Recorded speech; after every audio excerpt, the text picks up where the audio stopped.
बिस्मिल्लाहिर्रहमानिर्रहीम। अस्सलाम वालेकुम दोस्तों, इरफान बुगियो ऑफिशियल में अवांखे भलीकार जो पंहिंजो इरफान बुगियो।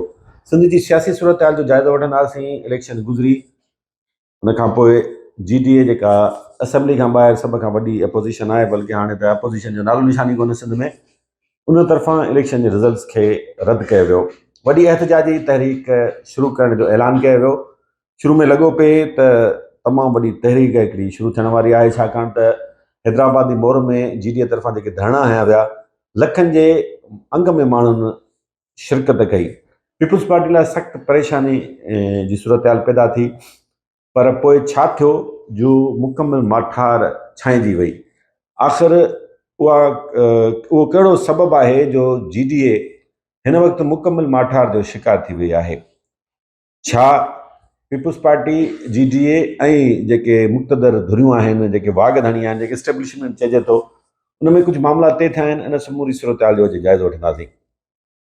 थोरो पुठियां हलूं था। 8 फरवरी 2024 ते इलेक्शन्स थियूं। लॻो ईअं पिए त पीपुल्स पार्टी हिन दफ़े एतिरी सीटूं न खणी सघंदी, छाकाणि त उत्तर सिंध में, विचोली सिंध में ऐं लाड़ में पीपुल्स पार्टी लाइ तमामु मुश्किल सूरत हाल हुई। लॻो ईअं पिए त ज़िलनि जा ज़िला पीपुल्स पार्टी हाराए वेंदी, पर नतीजा जेके साम्हूं आया, सॼी सिंध स्वीप करे छॾी, बल्कि क्लीन स्वीप पीपुल्स पार्टी करे छॾियो। इन नतीजनि खे GDA तरफ़ां रद्द कयो वियो, छाकाणि त 2018 जी भेट में GDA खे मुर्गो हिन दफ़े 2 सूबाई असेंबली जूं सीटूं नसीब थियूं। GDA तरफ़ां GDA सरबराह पीर साहब पागारे सीटूं न वठण जो ऐलान कयो ऐं धरणनि जो ऐलान कयो वियो। हैदराबाद में तारीख़ी मेड़ गॾु थियो, लखे माण्हुनि जी शिरकत थी। उनखां पोइ मोरे में वॾो धरणो लॻो। GDA क़यादत हैदराबाद धरणे में ऐलान कयो त सिंध जे मुख़्तलिफ़ डिस्ट्रिक्ट्स में, डिस्ट्रिक्ट हेडक्वार्टर्स में, डिविज़नल हेडक्वार्टर्स में एहतजाज कयो वेंदो, धरना हया वेंदा। पर मोरे वारे धरणे खां पोइ जेको कराची में असेंबली जो घेराव करणो हो, सिंध असेंबली जे मेंबरनि खे हलफ़ उन्हनि चयो त असां न खणणु ॾींदासीं। वॾो उत्साह हो, लॻो पियो त ईअं ई थींदो, छाकाणि त लखे माण्हू रेडी हुआ। हुरजमायत जा लखे माण्हू तयारु हुआ कराची वञण लाइ। हेॾां JUI बि संदरा ॿधियो बीठी हुई। GDA जी मुख़्तलिफ़ जेके पार्टियूं, उन्हनि में बि जेको आहे सो उन्हनि जे कारकुननि में वॾो उत्साह हो। पर कराची धरणनि जो, कराची वारो जेको असेंबली जो घेराव हो, उन समूरी सूरत हाल जो पासो पलटे छॾियो। तमामु मायूसी थी माण्हुनि खे, छाकाणि त कुझु हज़ार माण्हू गॾु न थी सघिया, असेंबली ताईं बि न पहुता ऐं प्रेस क्लब में हिकिड़ो धरणो करे ईअं सम्झो त GDA हिन धरणे मां ॿाहिरि निकिरी वई। उनखां पोइ वरी चयो वियो त अच्छा, उन विच में ऐलान कयो वियो त बदीन में 26 या 24 फरवरी ते जेको आहे हिकिड़ो वॾो धरणो हयो वेंदो। पर उन विच में कराची में घेराव जो ऐलान कयो वियो, छाकाणि त सिंध असेंबली जो इजलास घुरायो वियो त उहो उतां कैंसिल करे वरी कराची धरणे जो ऐलान कयो वियो, घेराव जो ऐलान कयो वियो असेंबली वारो। बदीन वारो धरणो बि ख़बर नाहे केॾा पस मंज़र में हलियो वियो।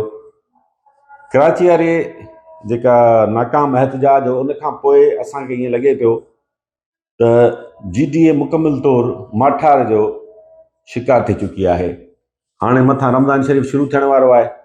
विच में अफ़वाह हलिया पिए त हाणे कराची में वॾे जलसे जो ऐलान कयो वेंदो, मुख़्तलिफ़ ज़िलनि में ऐं बदीन में धरणो हयो वेंदो, पर उन ते अमल न थियो। आख़िर छा सबबु आहे? GDA अॻिते वधी, हेॾो अॻिते निकिरी वई, माण्हुनि खे वॾो उत्साह मिलियो, पीपुल्स पार्टी लाइ सख़्तु परेशानियूं पैदा थियूं, पोइ ओचितो ई ओचितो पुठिते छो हटण ते मजबूर थी वई? आख़िर उहा कहिड़ी क़ुवत आहे? हाणे केतिरा ई सवाल पैदा थियनि था। जॾहिं इन क़िस्म जी सूरत हाल पैदा थींदी आहे त पोइ अफ़वाह बि गर्दिश करणु लॻंदा आहिनि। कुझु अफ़वाह आहिनि, केर बि उनजी अञा तस्दीक नथो करे, अफ़वाह ते करे उनखे अफ़वाह ई वठणु घुरिजे त मामला तइ थी विया आहिनि। हाणे मामला कहिड़ा तइ थिया हूंदा?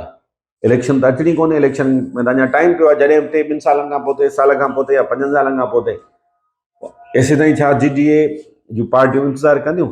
GDA खे जेतोणीक तमामु सुठी मोट मिली इलेक्शन्स में, वरी एहतजाज में बि जेको आहे सुठी मोट मिली, पर आख़िर छा सबबु आहे? इहो वॾो सुवालु आहे। GDA जे अॻुवाणनि खे, मेन क़यादत खे हिन जो जवाबु ॾियणु घुरिजे त जॾहिं तव्हांखे माण्हुनि तरफ़ां हेॾी सारी स्ट्रेंथ बि मिले थी, हेॾो सारो तव्हां पाण चओ था त 25 लख वोट मिलियो आहे सिंध में GDA खे। हैदराबाद में लखे माण्हुनि शिरकत कई तव्हांजे धरणे में। मोरे में वॾो हिकिड़ो धरणो लॻो। पोइ आख़िर छा सबबु आहे, छो अॻिते माना एहतजाजी तहरीक खे नथो वधायो वञे? हेसि ताईं जेको साम्हूं आयो धरणनि जो ज़ाहिरी तौर ते को असांखे नतीजो नज़र नथो अचे। हाणे जॾहिं एहतजाज अध रस्ते में रोकियो वेंदो, सियासत में बिल्कुलु माठार छाइजी वेंदी, त पोइ मायूसी आम माण्हुनि में पकड़ंदी ऐं गॾोगॾु जेके GDA में शामिल सियासी पार्टियूं आहिनि उन्हनि जे अॻुवाणनि में पकड़िजे या न पकड़िजे, पर कारकुननि में ज़रूरु पकड़बी। वॾा चार्ज हुआ कारकुन, एसी ताईं जो पुलिस सां विढ़ण लाइ बि तयारु थी विया। वॾो जोश ऐं ख़रोश असां ॾिठो। असां इहे ॿई धरणा अटेंड कया, कवरेज कईसीं। त हुर जमायत जा कारकुन हुजनि, GDA जा कारकुन हुजनि, SUP हुजे, क़ौमी अवामी तहरीक हुजे, मिर्ज़ा ग्रुप हुजे, या जेतिरियूं बि पार्टियूं आहिनि उन्हनि जा कारकुन तमामु चार्ज हुआ। फंक्शनल लीग हुजे या मुर्सा जतोई जी जेका NPP हुजे। पर हाणे बिल्कुलु लातालगी एसी ताईं हाणे जो बयानबाज़ी बि घटिजी वई आहे। सो इहा सियासत केॾांहुं वेंदी, ईंदड़ ॾींहंनि में ख़बर पइजी सघंदी। तेसि ताईं असांखे ॾींदा इजाज़त। सदाईं गॾु पंहिंजे इन चैनल जो ज़रूरु ख़्यालु कजो, पंहिंजे चैनल खे सब्सक्राइब कजो, वीडियो खे शेयर ऐं लाइक ज़रूरु कजो। तव्हांजी वॾी महिरबानी।